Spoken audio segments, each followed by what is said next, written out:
Okay. Hello, everyone. Come on in. Let's see if this is showing who's there.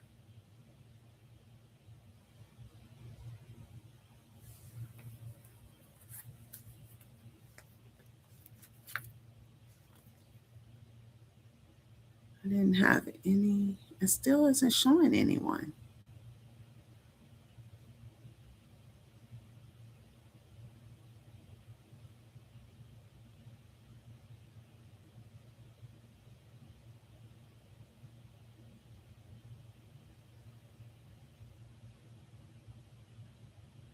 Hmm. I think I'm going to just start there. Okay, I'm starting to see people. Um, just let me know in the chat if you could see me okay and hear me okay.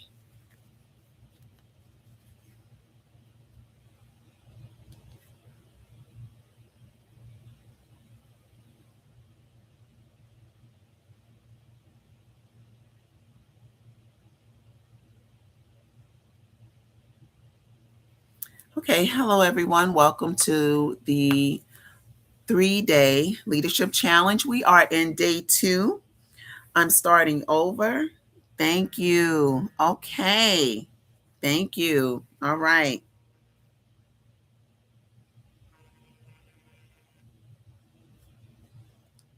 Okay. I had to start over. I wasn't seeing anyone at the time, but I am glad that we are here now. All right.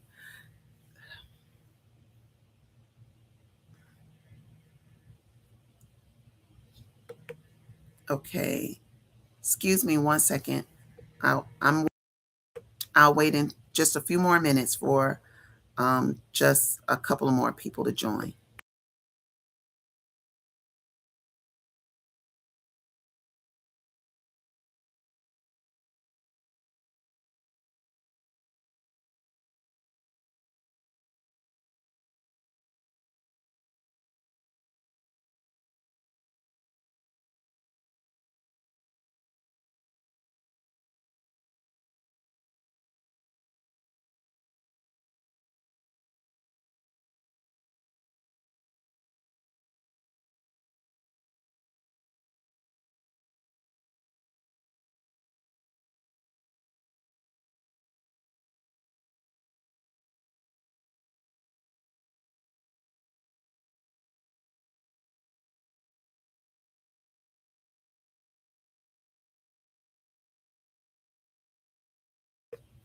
Okay. All right. Thank you for your patience. I think it's been a couple of minutes, and I think we could just jump on. I'd like to thank you so much, Claire Yumley. Thank you so much. Okay. Well, let me review. Yesterday was day 1 of the 3-day challenge. Today is day 2. I am your host, Shakita Battle. I am the founder and CEO of Be Vision LLC. We help leaders with their messaging, their communication, with and help them to relay what they do effectively to their target market audience, right? So today we're doing the challenge, the 3-day leadership challenge. As a leadership strategist, it's safe to say that you've had a lot of information. Today we're going to talk about why traditional advice doesn't work.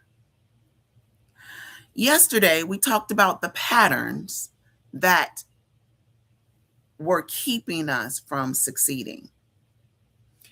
And on yesterday, we said the word confidence a lot, right? Now, confidence is just one aspect because what we really discussed was the internal narrative, our internal dialogue, what we're saying to ourselves each and every day affect the way we show up.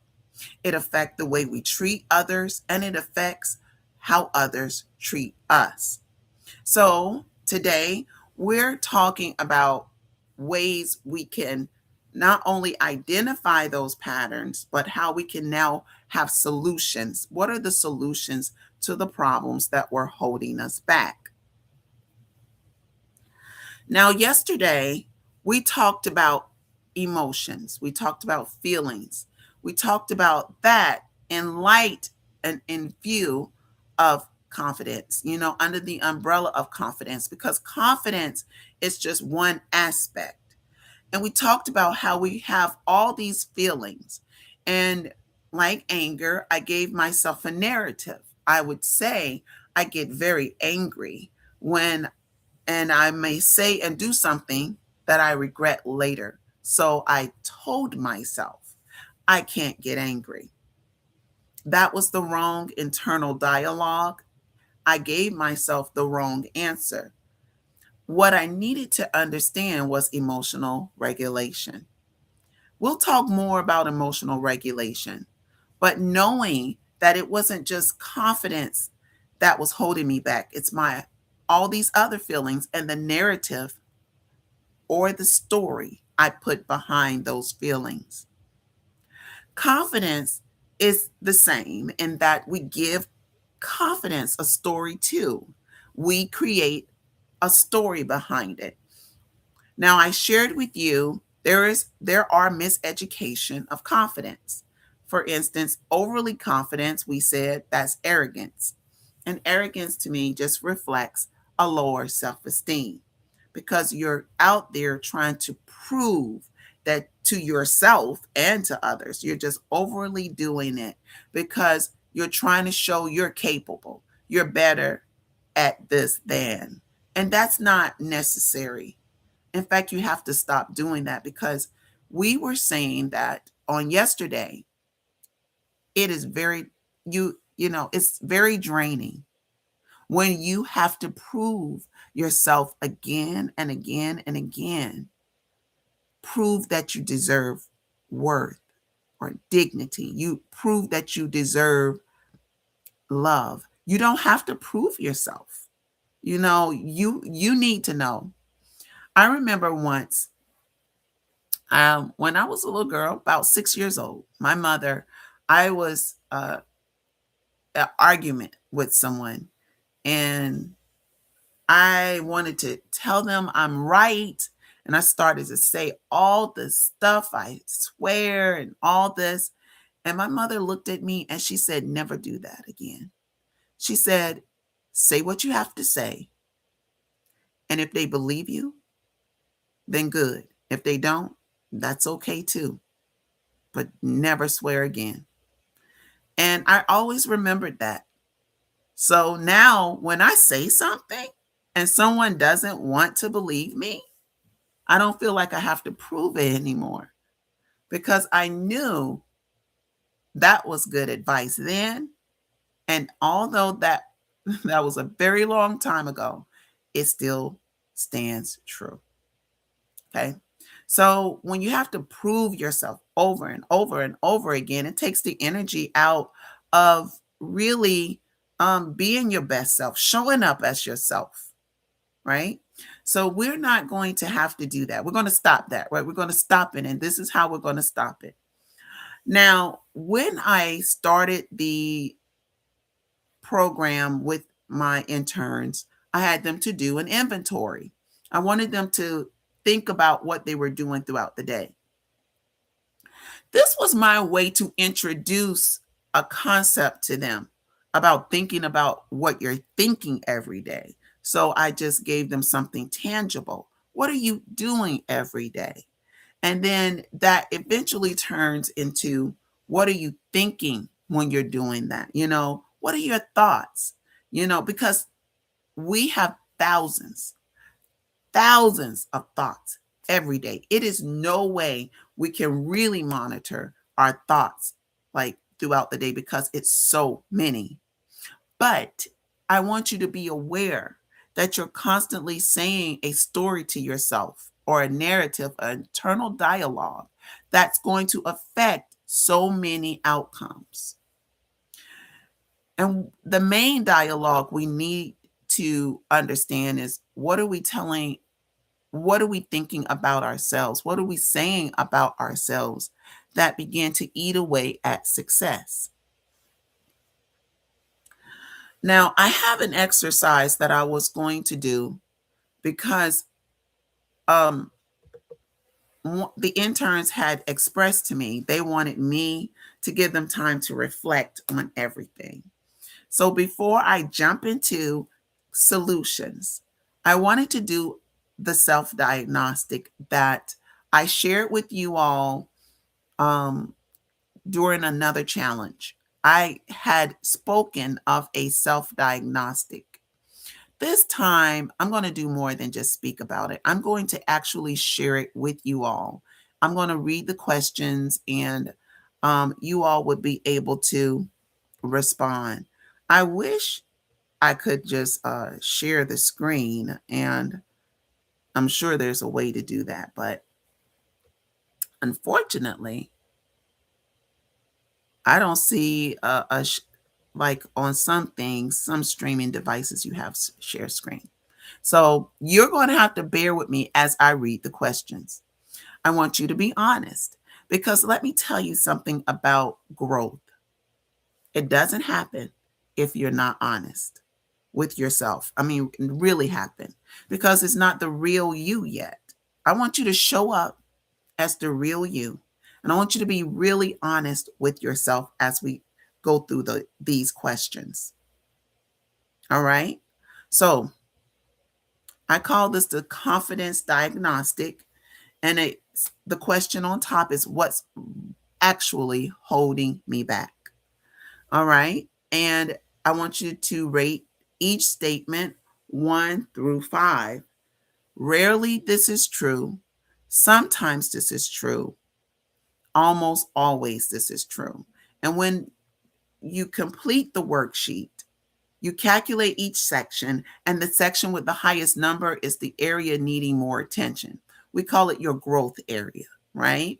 Because it's an area where it needs more growth, not so much a bad thing about it. We have strengths and we have weaknesses. That's part of being human. We can't be an expert at everything. We talked about perfectionism yesterday, how it was just a reflection of fear, that we're trying to make sure that everything is right. Perfection is the enemy of completion. It stops us because we're we're always monitoring everything. We're over emphasizing things that we could let go, right? Like for instance, we over prepare, we overdo it, we overdo these things because we want it perfect. We don't want anyone to think any lesser of us.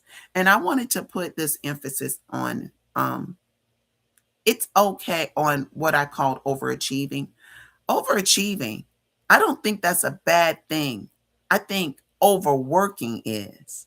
So I want to make a clarity. I wanted to clarify that one fact, that one topic that we discussed on yesterday. We talked about how overdoing things can reflects that part of us that we are trying to work towards that worth or show that we're deserving. Hard work is a virtue. Don't get me wrong. Excellence is a virtue. We don't want to compromise excellence. That is still my focus. Get it right. That's still the right thing to do. But overdoing it so that I can get the praise or accolades or whatever, that is the part where I'm wrong. I'm wrong because I overwork. I remember when I first started teaching in Montgomery County Public Schools, I carried something that I used to do when I was a teacher in DC public schools. I would stay until midnight. And when I became a teacher in Montgomery County Public Schools, they wouldn't allow that. When I was in DC, they were fine with it because I would just leave with the janitors. But when I was in Montgomery County Public Schools, they were like, we'd like you to leave maybe at 9. But either way, I respected their request and I would just take the work home with me because I always wanted it to be right. So hard work is okay, but overworking like I did, like that's overworking, and that's totally unnecessary. I want you all to have that balance. I want you to know that you are enough. We talked about hope and that you can change, things can change, but your outlook have to change. And I said the inventory was how I got started. I started thinking about what is the thing that I'm saying about this? What is the narrative? What is the story I'm putting behind this? And I would journal. Something just as simple as journaling helped me to work out my feelings, work out how I really feel about something, and bring it and piece it together so that I could compare what's truth and what's a fallacy. What is the lie or something untrue that I'm telling myself about my feelings? Because making a mistake is normal, right? I'm going to make mistakes. I didn't need to make it heavier by thinking that it defined something about my personality. It didn't. I just made a mistake. And then I learned how to move on. So these questions here, I call it the confidence diagnostic because there are little things that we do. I know that a lot of you are already competent. You know, it means that you do things pretty okay. You do it well enough, right? And competence doesn't mean that you still won't suffer or you're from blockers, confidence blockers, or you still won't have your confidence attacked because of these little small micro things. So we're going to give each one through 5. Okay. As you listen to these questions, don't overthink it. Just jot it down real fast.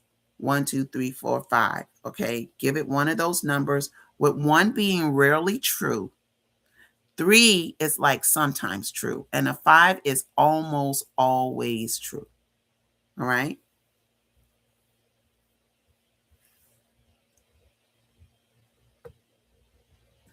So, pain of low self esteem, self worth.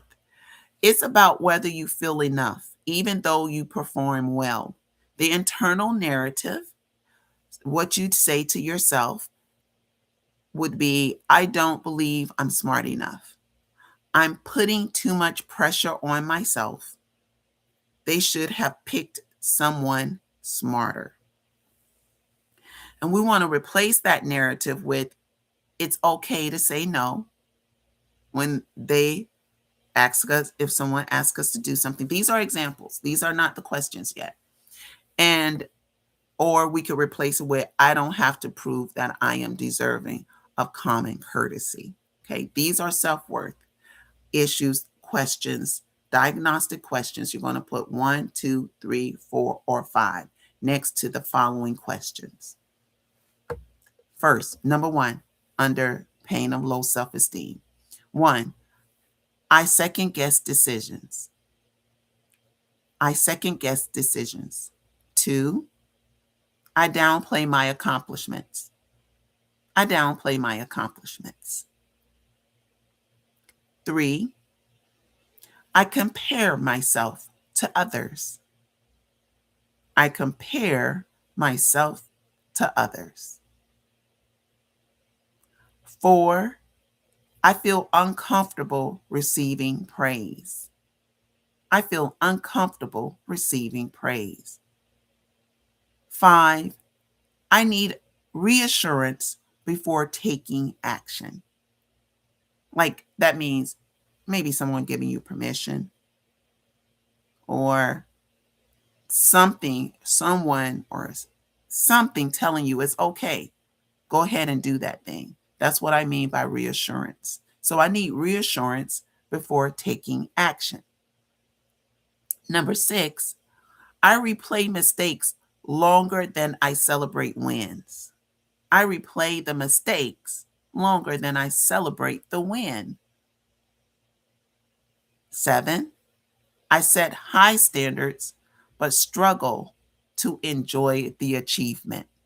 I set high standards but struggle to enjoy the achievement. 8, I move quickly to the next goal without acknowledging progress. I move quickly to the next goal without acknowledging progress. 9, I over rely on performance to feel valuable. 10, I measure myself against elite standards constantly. Even for the smallest things, I'm measuring myself against elite standards constantly.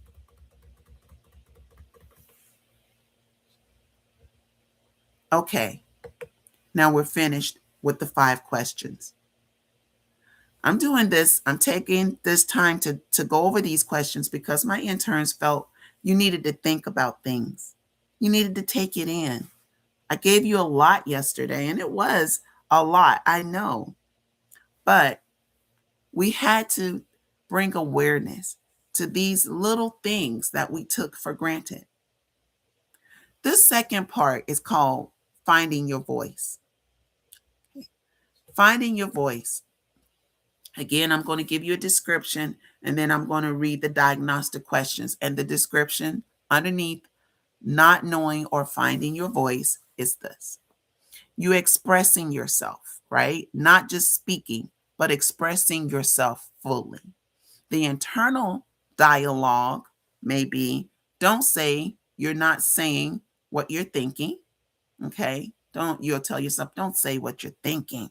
Or another thing you may say is, let me edit this so they can like what I have to say. Question. I want to ask you this question. What are you editing? Where are you editing yourself? These questions, the next 10 questions are to help you. Answer that question. Where are you editing yourself? The first question, number 1, remember 1, 2, 3, 4, or 5. Number 1, I soften strong opinions to avoid tension. Number 2, I struggle to articulate my value clearly. I struggle to articulate, like what I mean when I say articulate, explain what I'm saying or what's important to me. Like I really don't share what's important to me as clear as I can.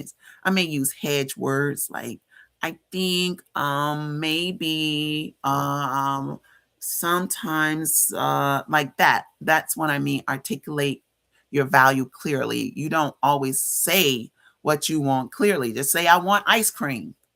I like vanilla. And even if it's plain, to some people, I enjoy it. In fact, I'm going to tell you something about myself.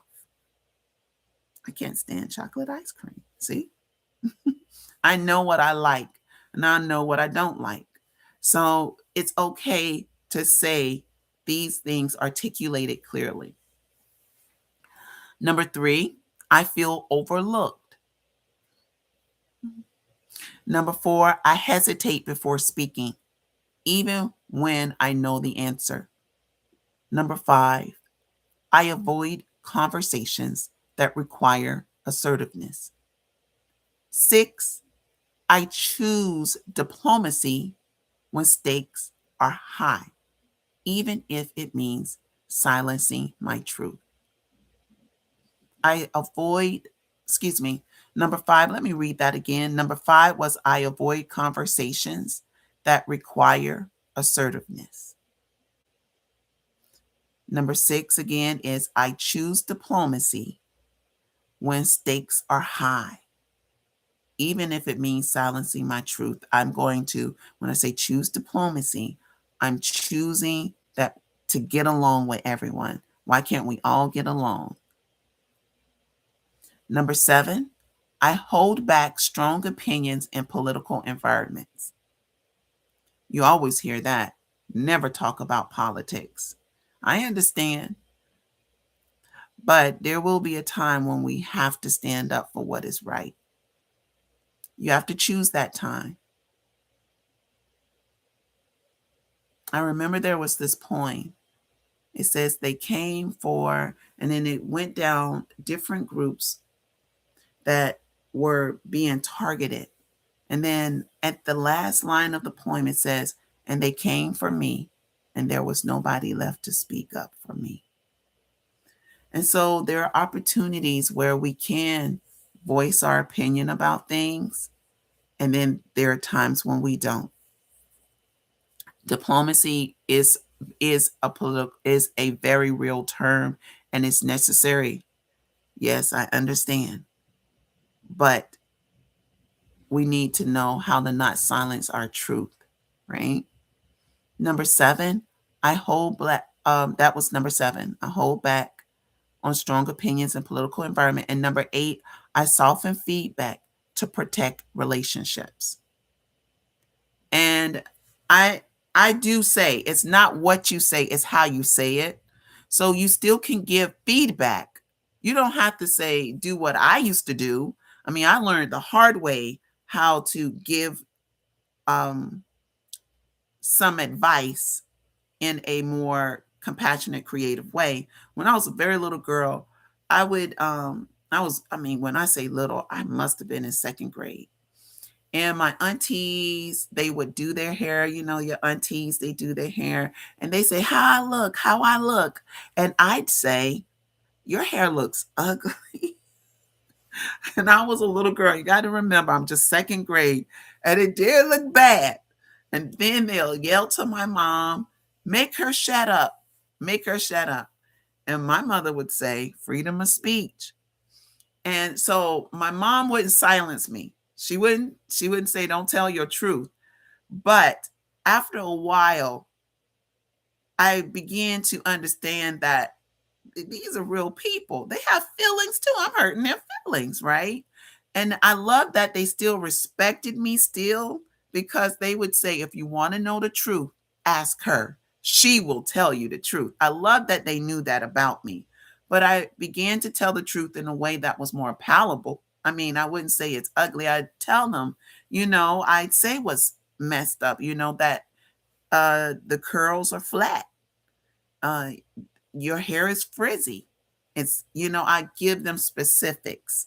I'd say maybe a bobby pin or two could make a difference, but it's not on that right side. It's not looking like the left side.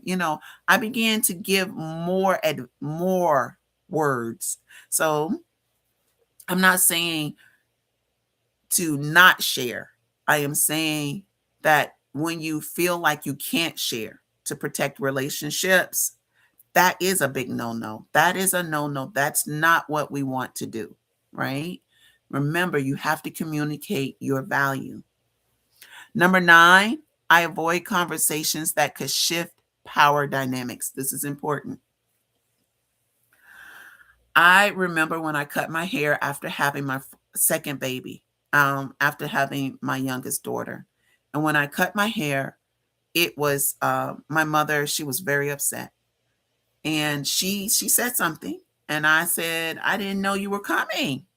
If I knew you were coming back, I would have saved that haircut until after the visit was over.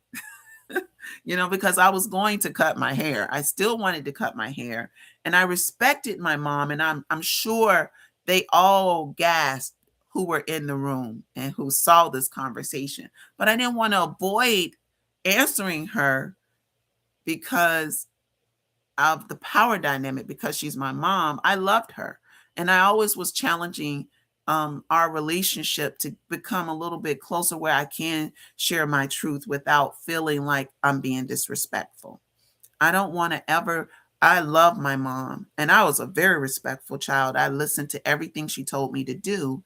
And when I became an adult and I wanted to give her my opinion about it, I just wanted to be able to freely say that this is, something I really wanted to do. And out of respect, I would have waited until she was gone. I wouldn't have given, made it hard on her, because if she loved my hair, then it's okay, like that. Number 10, I adapt my tone depending on who's in the room, meaning I shy. I shy away from being assertive. I begin to hide and be like, maybe that is something that we can do.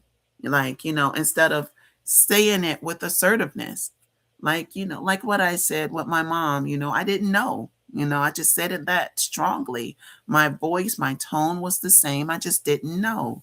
And so I don't want to be in a room of other people besides my mom, let's say your boss, and you have something you want to share. I want you to be able to share that. Your teacher, the same, and your peers. You have just your opinion matters just as much as the next person. You bring something valuable. So it's that 1, 2, 3, 4, 5. Number 10, I adapt my tone depending on who's in the room. The third thing that we talked about when it came to confidence blockers was the lack of boundaries. And we said you needed to protect your energy. This is the description. You need to protect your energy with standards and boundaries. And the third area, boundaries aren't about being harsh. They're about protecting your energy and your capacity. Remember when I said in the first one, you could have said no, you can say no. All right, so it's along that line. Why did I say yes when I wanted to say no? Another internal dialogue is, this is too much for me. I should have told them I couldn't do it. So we're going to replace those habits and remember that without boundaries, your expansion, meaning how fast and how much you grow, that's what I mean by expansion, how fast you grow is dependent on um, your energy level, your capacity, and you have to protect that, right? So with boundaries or lack of boundaries, here are the diagnostic questions. Number 1, I say yes when I want to say no. What is that? 1, 2, 3, 4, 5. 1 is rarely I do that. Or 5, yeah, almost always. Right? Very often. Number 5. Right? So it's number 1, I say yes when I want to say no. Number 2, I take on extra work to avoid disappointing others. Number 3, I feel resentful after agreeing to something. Number 4, oh, wait a minute. Let me repeat that. Number 3 again, so it give you a chance to think about it. I feel resentful after agreeing to something. It just simply means you get mad. You're angry. You're angry because you said yes. And that was you saying yes. But do you get angry? Do you feel upset about that? Number 4, I answer messages even when exhausted. I answer messages even when exhausted. Number 5, I over explain my decisions. To over explain, no is a simple answer. You don't need to over explain why you're saying no. No is a complete sentence. Can you do that? Nope. Sorry. Not available at that time. And to over explain would be to jump to, oh yeah, I can't do it. I have to drive in the car and go through traffic and get to my appointment. And then I'm going to go home and I have to make dinner and make sure everyone is okay. Those are, that's a lot. That's a lot on a person to have to explain. And then my mom was mad at me because I didn't make dinner last night, so I have to do it again today. I have to really be early. You don't have to explain everything, right? So you're over explaining because if you're not available, you're just not available. And I think they'll understand that, right? I really do, because if they're not available, they'll tell you. They would say no, right? So it's okay. It's okay not to be available for everything for everybody.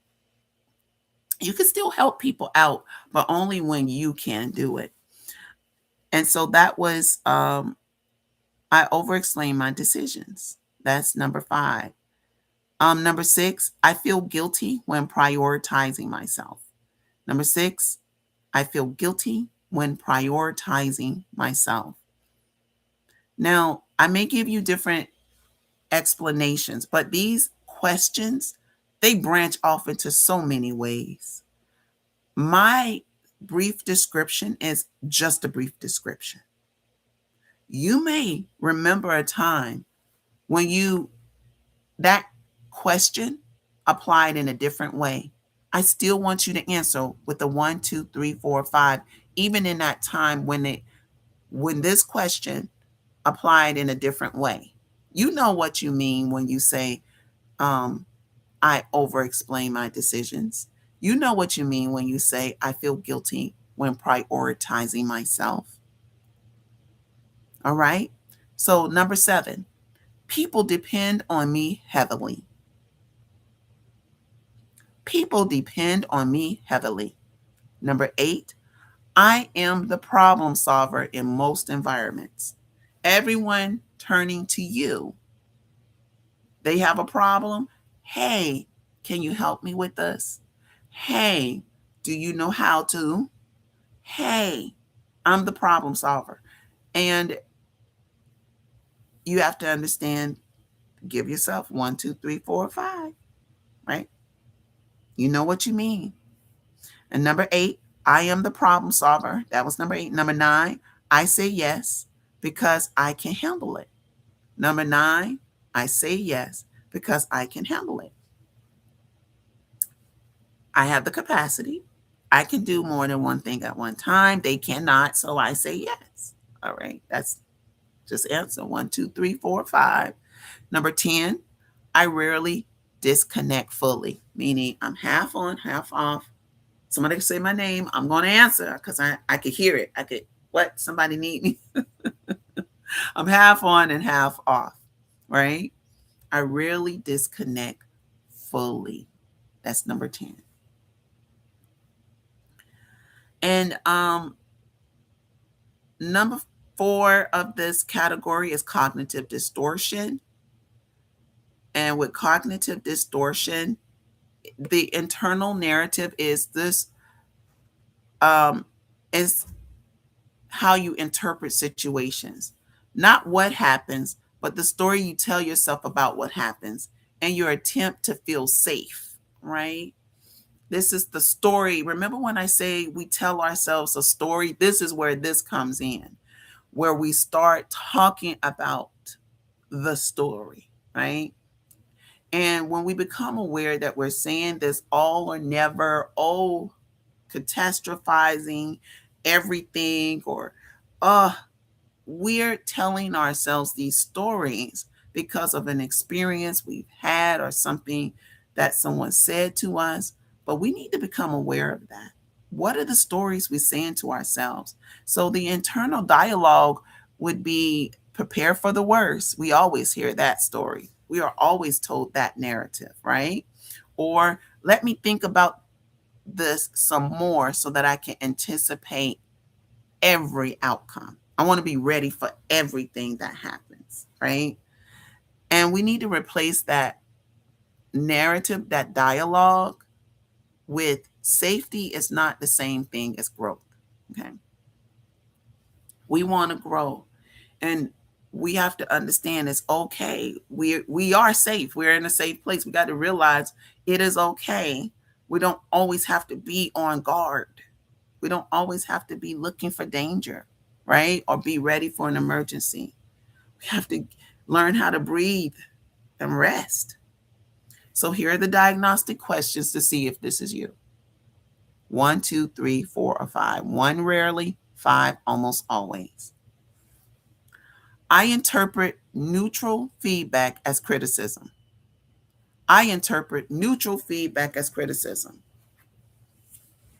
If your teacher say number 5 is wrong, she's not giving you a um, harsh criticism.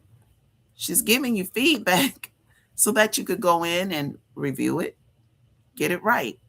So the next time you see that question, you'll be able to answer differently. And on the test, you really want to know how to get the right answer. So that's what she's helping you to do. And sometimes people, they can't even take somebody's perspective or feedback without feeling like it's an attack. That's what it means. That's what I mean by I interpret neutral feedback as a criticism. Number two, I believe mistakes limit my perception about my abilities. Number two, I believe mistakes limit my perception about my abilities. Number three, I think I'm not perfect. I'm, excuse me. Number three is I think if I'm not perfect, I'm failing. That's number three. Number three, I think if I'm not perfect, I'm failing. Do you feel that? Rarely, that's a one. And a five is always, mostly always. Number four, I assume people are judging me. Number four, I assume people are judging me. Can I say something? Put 1, 2, 3, 4, 5. But let me tell you something. People not thinking about you most of the time. Not in a bad way. This is just the truth. They're thinking about what they're going to eat. They're thinking about how they look. They're thinking about what's the next thing on the schedule. And if they're thinking about you like that, wow, that's a compliment. Because you're taking up all that real estate in their head about you. I mean that it's either something they respect about you, admire, or something they wish they had that was like you. So other than that, it's not normal for someone to always be thinking about someone else. It's just not normal. So I just wanted to say that because I assume people are judging me. Really, if they are, you're going to have to let it go because they're going to, the same reason that people like you, some people may not like you. You're friendly. Some people don't like friendly people. Honest, that's just the truth. You're nice. Some people don't like nice people. There are going to be people who don't like you, and you have to be okay with that.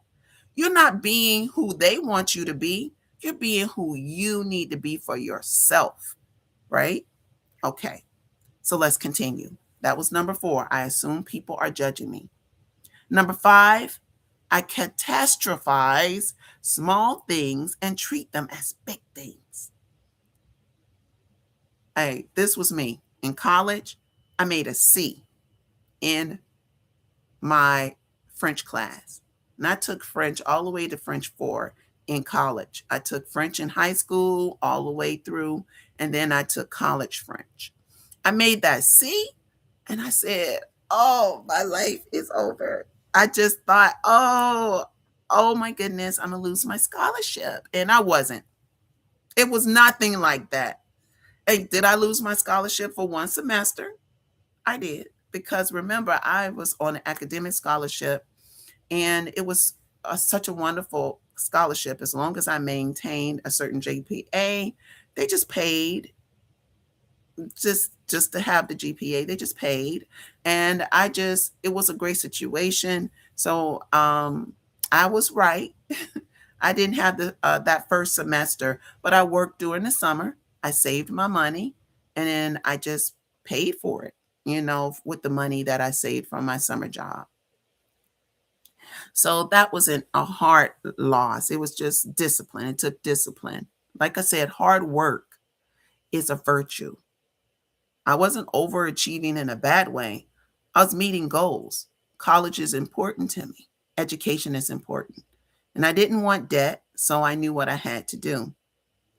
And I was grateful that I did it, right? So That's different. I'm not saying hard work is a bad thing. Overworking, like if I had worked honest from sun up to sundown to get that money, then it would have been a bad thing. But it was one of the best summers. I had my grandparents there supporting me, and they would bring me lunch to work. They would take me to work and pick me up. And when I was home, I would sleep. I'd look at TV. I'd hang out with my grandparents, and we put puzzles together, or we just do things. But I didn't overdo it, right? So what we're saying is overworking is bad, not being a high achiever. Being a high achiever is good. Now, and people going to hate that. Remember, people going to hate you for different reasons. Some people don't like high achievers. But I want to say to you, it wasn't the end to make a C.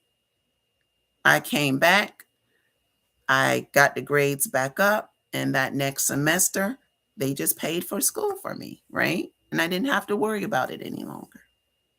So that's why I say you catastrophize small things and you make them very big, because I thought, oh no, will I have to drop out of school because I made a C? No, and everything kept going on. And like I said, I had the best summer, one of the best summer with my grandparents. Number 6 is I personalize things that aren't about me. I personalize things that aren't about me. 1, 2, 3, 4, or 5. Number 7, I freeze when stakes feel high. I freeze when the stakes feel high. Number 8, I replay conversations. Like, an example is, should I have said that? Did he take it the wrong way? Oh my goodness, he might think I like him. I don't like him. Oh my goodness. Like that, I replay conversations. And number 9, I fear what people would say over one visible failure. I fear what people will say over one visible failure. And remember, we're still under cognitive distortion. Cognitive distortion. I fear what people would say over one visible failure. Give it a 1, 2, 3, 4, or 5. Number 10, I struggle with uncertainty. I struggle with uncertainty. I want to know. And if I don't know, we have a problem. Give that 1, 2, 3, 4, and 5.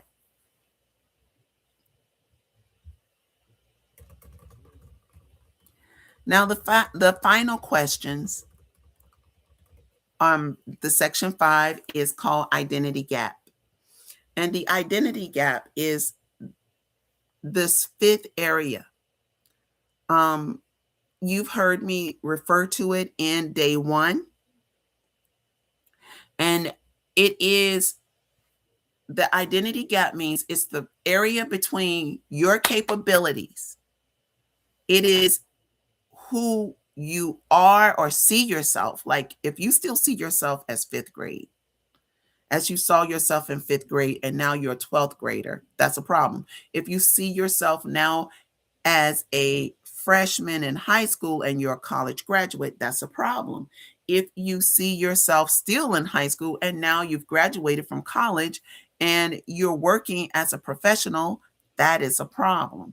So number 5 is the identity gap, because when you've graduated from high school and you're in college, you're no longer that same person from high school. Your responsibility level has risen. We could trust you with more. You could do more. You could take care of yourself. You're not totally dependent on your parents, right? So that we don't expect you to always bring something where you're dependent on me, right? Or your parents for everything when you're in college. So it's 1, 2, 3, 4, or 5 with these questions to see if you see yourself the way you really are, okay? The maturity level where you really are. You have the capabilities to do more. Are you doing it? Or do you see yourself still as that person who couldn't speak up? So the fifth area is identity.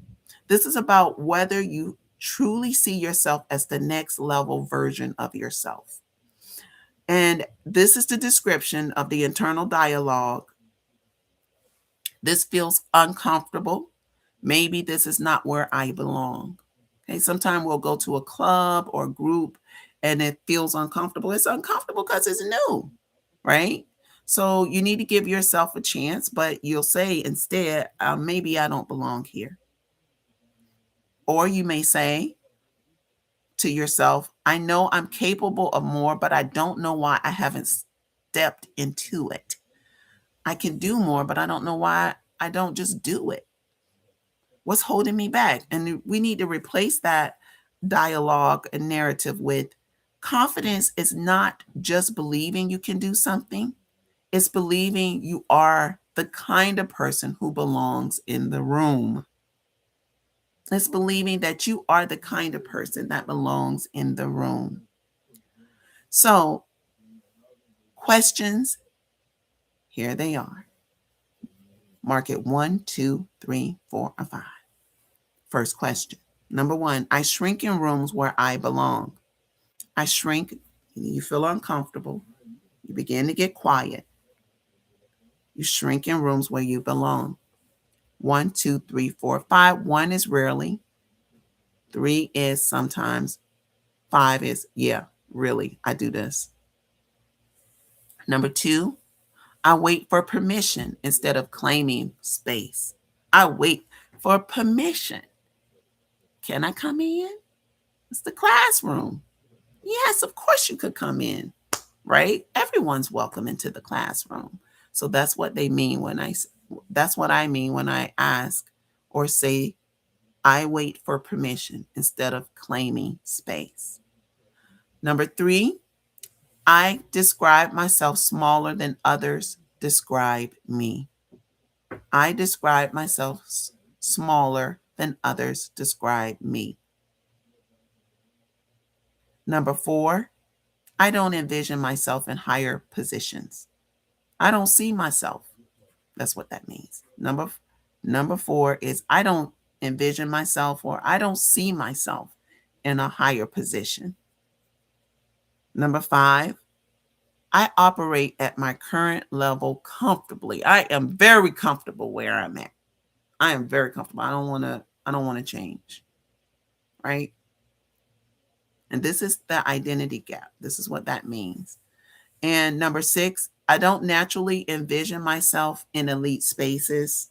I'm not the one wearing the suit and tie. Oh no, I don't see myself being that person. I don't envision myself with the crown on my head. No, I'm not that person. Mhm.